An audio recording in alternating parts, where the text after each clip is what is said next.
গছত জাপে জাপে লাগিছে টকা।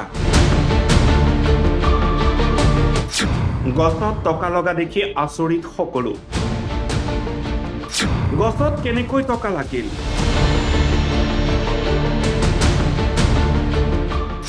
সকলোৰে উৎসুক হৈ পৰিল গছজোপা।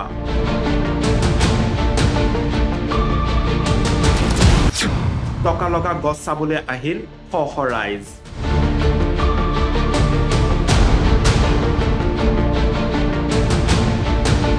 আপুনি শুনি আচৰিত হোৱা এয়াই বাস্তৱ, গছত লাগিছে টকা।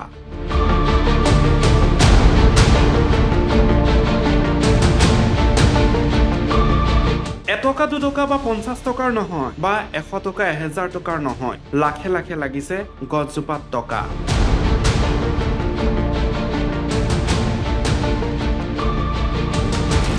জাপে জাপে টকা ওলমিছে গছজোপা, কাৰণ গছজোপা এতিয়া ৰহস্যৰ আৱৰ্তত।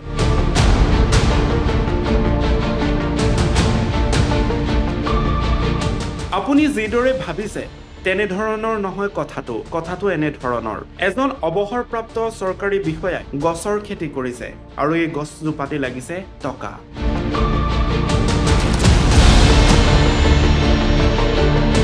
শুনি আচৰিত হোৱা যেন লগা এয়াই বাস্তৱ।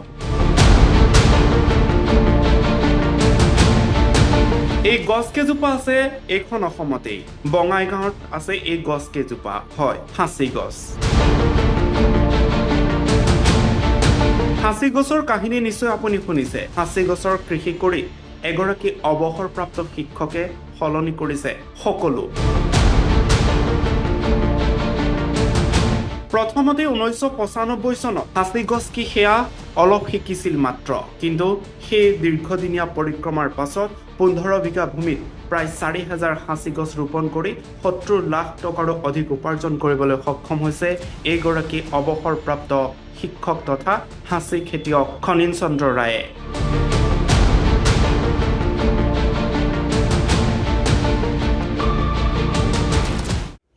এইটো মই ল'লোঁ আপোনাৰ 1995 চনৰ পৰা ষ্টাৰ্ট কৰিছোঁ। মোৰ মাটি 15 বিঘা আছে, তাৰ পৰা বিক্ৰী কৰিলোঁ। এতিয়া এনেকৈ চলি আছোঁ আৰু। আইডিয়াটো মানে ভগৱানকে ক'ব লাগিব। তেনেকৈ একেবাৰে আহিলে আৰু আহু কাৰণে বহু কাৰণে শুনিলোঁ এইটো বোলে বিৰাট দামী গছ বোলে সাঁচি গছ। গতিকে ময়ো কৰিলোঁ। তাৰপিছত লাহে লাহে খবৰ কৰিব ধৰিলোঁ ক'ত কেনেকৈ বিক্ৰী কৰে, ক'ত পায় কি নাপায়। ট্ৰেইনিং ল'লোঁ। ট্ৰেইনিং ল'লোঁ যোৰহাট কৃষি বিশ্ববিদ্যালয়ত। শিক্ষকতাৰ পৰা অৱসৰ লোৱাৰ পাছতেই এইদৰে গছৰ খেতি কৰি স্বাৱলম্বী হোৱাৰ লগতে আন 10জনকো উপকাৰ কৰিবলৈ সক্ষম হৈছে এগৰাকী অৱসৰপ্ৰাপ্ত শিক্ষকে। বৰ্তমান 15 বিঘা ভূমিত হাজাৰ হাজাৰ সাঁচি গছৰ পুলি আছে। এই সাঁচি গছ কেইজোপাতেই আছে লাখে লাখে টকা। নিশ্চয় জানে আপুনিও সাঁচি গছৰ মূল্য কিমান। সেইবাবে কোৱা হৈছে গছত লাগিছে জাপে জাপে টকা।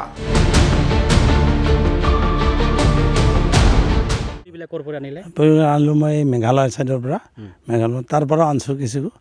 এনেকৈ আনি মই ৰুব আৰম্ভ কৰিলোঁ। এতিয়া ৰুলোঁ, এতিয়া বিক্ৰী কৰিলোঁ। এই গছবিলাক কিমান বছৰীয়া হ'ল এতিয়া? এতিয়াতো 30 বছৰ পাৰেই হ'ল। 30 বছৰ পাৰ হ'ল। এতিয়া আপুনি বিক্ৰী কৰি আছে? বিক্ৰী কৰি দামবিলাক মানে আচলতে যিটো মাৰ্কেট পাব লাগে, ইয়াৰ মাৰ্কেটটো হ'ল আচলতে ডুবাই, তাৰপিছত আৰৱ কাণ্ট্ৰিত এইবিলাকত বেছি এইটো হেৰি প্লেচ, এইবিলাক বিজনেছ প্লেচ তাৰ পৰা অল ৱৰ্ল্ডত চেল হয়। কিন্তু সেই মাৰ্কেটখন নাপালোঁ। এতিয়া নাপালোঁ। ইমান দিনতে চাকৰি কৰি আছিলোঁ, ইমান দৌৰিব নোৱাৰোঁ চাকৰিৰ কথা। তথাপিও যিখিনি তাৰ মাজেদি যিখিনি বন্ধন পাওঁ দৌৰিছিলোঁ, কৰিছিলোঁ। এতিয়া অৱসৰ ল'লোঁ। ভেঁকুৰটোৰ এনেকৈ আপাৰ আছামত আপোনাৰ ভেঁকুৰ নালাগে, অট'মেটিক প্ৰাকৃতিকভাৱে হৈ যায়। কিন্তু আমাৰ লোৱাৰ অসমত যিটো দেখা পালোঁ, এতিয়া আপোনাৰ বাইফৰ্চ কৰিবই লাগিব আমি। যেনে গছডাল হোৱাৰ পাছত পেলাই দিব নোৱাৰি। তেতিয়া আমি এতিয়া মেডিচিন আছে, সেই মেডিচিন আনি গ্ৰিল কৰি তাতে লগাব লাগে। লগাতে 3 বছৰ পাছত সেইটো বিক্ৰী কৰিব লাগে। বহুত চেঞ্জ চিষ্টেমটোতো এই বিশাল কাৰবাৰটো। এতিয়া মই আৰু ইমান দূৰতো এজন মানুহে কৰিব নোৱাৰে। মই ডাইৰেক্ট গছডালকে বিক্ৰী কৰি দিওঁ। 50ডাল গছ, 100ডাল গছ, এনেকৈ বেপাৰী আহে, এনেকৈ 15 লাখ 20 লাখ টকা একেবাৰে দিয়ে। তো ইণ্টাৰেষ্টিং ঘটনা, এই যিটো ট্ৰেইনিং হ'ল ট্ৰেইনিং হ'ল যোৰহাটত। তাত চাইণ্টিষ্ট মোৰ খুব মৰম কৰিছিল মোক, তেওঁ ক'ব দিছিল কিমান আছে। তে ৰোটাত আছে, এই ক'ৰবাত বেংগল ঠেংগল এইবিলাক ক'ৰবাত আছে, কাৰোবাৰ বহুত বেছি 50ডাল, কাৰোবাৰ 100ডাল, সেইটাকে ধৰি গৌৰৱ কৰে। তাৰপিছত মোক সুধিল কিমান হাউ মেনি প্লেন ইন ইয়ৰ বাগান, মই ক'লোঁ 4,000 কলবটে 400 বুলি ভাবিছিল। ন ছাৰ 4,000 ইন মাই গাৰ্ডেন। একদম আচৰিত হ'ল, মোক মাতি নিল ওচৰত, বহিব দিল, চিনাকি কৰি দিল, সিহঁতৰ 4,000 আছে। এনেকৈ কৰি খুব ভাল পাইছিল। তেওঁলোকে বোলে ভাই আপুনি ধৰ্ম কৰ্ম যি নকৰক, টকা নহ'লে ক'ত নাই, গতিকে টকা উপাৰ্জন কৰক, টকা উপাৰ্জন, স্কুলত যাব লগা হ'লে টকা উপাৰ্জন কৰিব, টকা লাগিবই। তেওঁ গছ পুলি ক'ত পায়, মোৰ তাতে। নিউজ ডেস্ক, গণ অধিকাৰ।